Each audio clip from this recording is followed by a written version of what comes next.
수십 년 직장 생활, 자식들 키우느라 변변한 취미 하나 없었던 박민재 씨. 그의 유일한 꿈은 퇴직 후 아내와 작은 가게를 차려 사장님 소리를 듣는 것이었습니다. 본사 직원은 화려한 그래프가 가득한 예상 매출 자료를 보여주며 목소리에 힘을 주어 말했습니다. 아버님, 이 자리면 월 500은 순수익으로 가져가십니다. 저희 브랜드를 믿으세요. 꿈에 부풀어 퇴직금 1억 5천을 쏟아부어 편의점을 열었습니다. 가게에 반짝이는 간판이 걸리던 날, 부부는 서로의 손을 잡고 눈시울을 붉혔습니다. 하지만 현실은 잿빛으로 빠르게 변해갔습니다. 한 일간지의 보도처럼 한국은 일본보다 편의점 밀집도가 2배 이상 높은 그야말로 레드오션이었습니다. 계약할 때는 텅 비어있던 길 건너편 상가에 1년도 안 돼 경쟁사 편의점이 들어섰고 얼마 안 가 골목 어귀에 또 다른 편의점이 문을 열었습니다.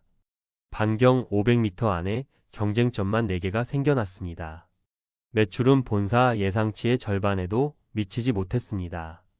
부부는 인건비를 아끼려 하루 12시간씩 맞교대하며 명절에도 쉬지 않았습니다. 새벽에 물건을 받고 청소하고 손님을 맞고 몸은 부서져라 일했지만 통장 잔고는 늘 제자리였습니다. 돈은 임대료와 본사 로열티, 각종 공과금으로 통장을 그저 스쳐 지나갈 뿐이었습니다. 문득 가장 많이 팔리는 담배의 수익을 계산해 본 박민재 씨는 헛웃음만 나왔습니다. 4,500원짜리 한 갑을 카드로 팔면 수수료를 떼고 100원 남짓이 손에 쥐어졌습니다. 이걸 팔아서 월세를 낸다고? 절망감이 밀려왔습니다.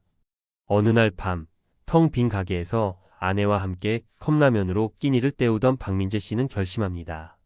여보, 우리 이거 접자. 당신 허리도 안 좋고 이건 사는 게 아니야. 차라리 알바를 하는 게 낫겠어. 더는 버틸 수가 없었습니다.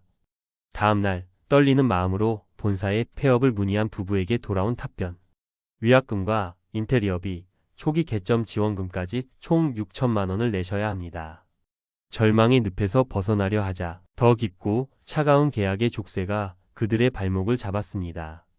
박민재 씨 부부가 마주한 6천만 원이라는 청구서. 이것이 바로 수많은 자영업자를 울리는 위약금의 덫입니다. 왜 이런 터무니없는 금액이 청구되는 걸까요? 단순히 계약을 어겼다는 이유만으로는 설명이 되지 않습니다. 과거 한 시민단체가 공개한 편의점의 위약금 구조를 보면 그 이유를 알 수 있습니다. 적자가 나서 문을 닫겠다는데도 오히려 돈을 더 내라는 구조입니다. 첫째, 남은 계약 기간에 대한 예상 매출 총이익 위약금. 가게가 망해서 문을 닫는데 미래에 벌었을지도 모르는 가상의 이익까지 물어내라는 겁니다. 둘째, 시설 인테리어 비용. 감가상각이 거의 적용되지 않은 초기 인테리어 비용의 잔존가를 그대로 떠안깁니다. 이미 낡아버린 시설인데도 말이죠. 셋째, 가게를 원상복구시키는 시설 철거 비용. 마지막으로 별도의 폐점 수수료까지. 결국 적자를 감수하며 몸과 마음이 망가지는 것을 버티든 수천만 원의 빚을 더 지고 모든 것을 포기하든 진퇴양난의 길에 놓이게 되는 겁니다. 이것은 개인의 실패라기보다 애초에 빠져나갈 수 없게 설계된 계약의 문제일 수 있습니다.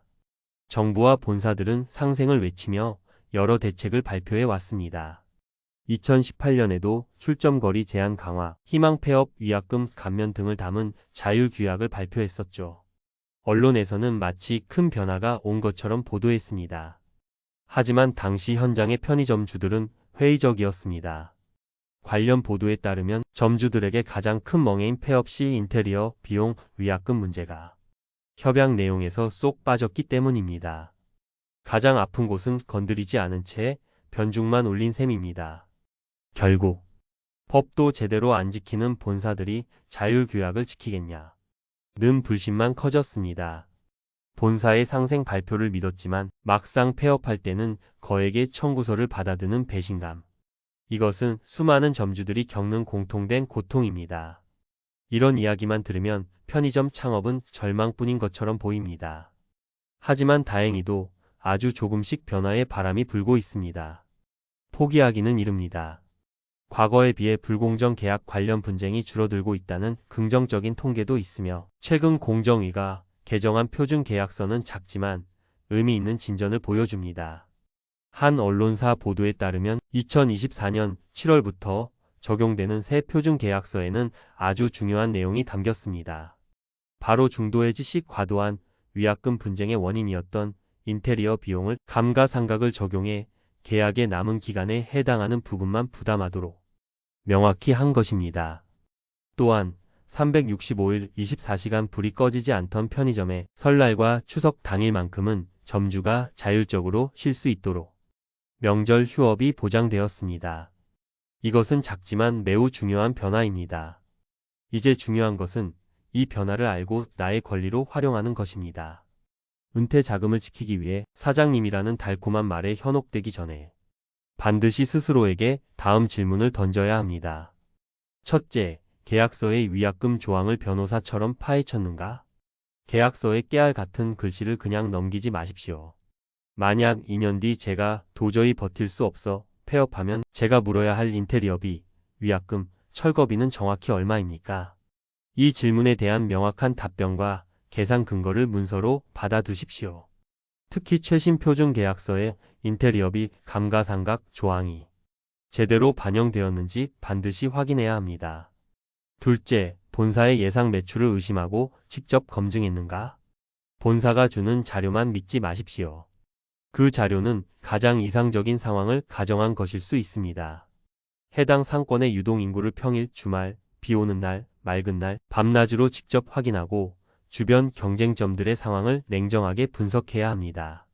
셋째, 자영업자의 유일한 안전장치를 마련했는가? 퇴직금 전부를 사업에 올인하는 것은 도박과 같습니다.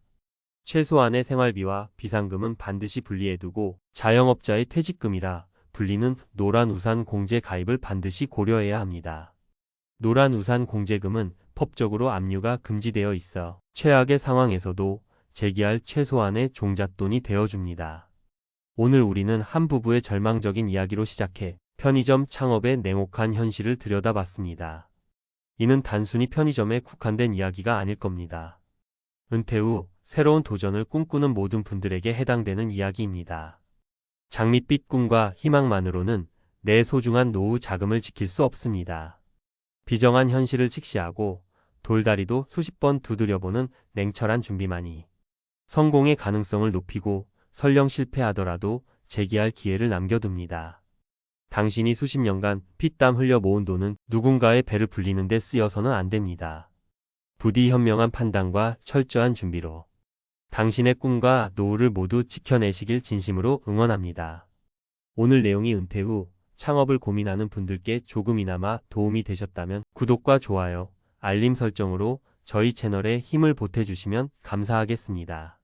또한 편의점 창업이나 폐업을 해보신 경험자 분들이 있다면 댓글로 여러분의 소중한 생각과 경험을 나눠주세요. 여러분의 이야기가 다른 누군가에게는 큰 힘과 지혜가 될 수 있습니다.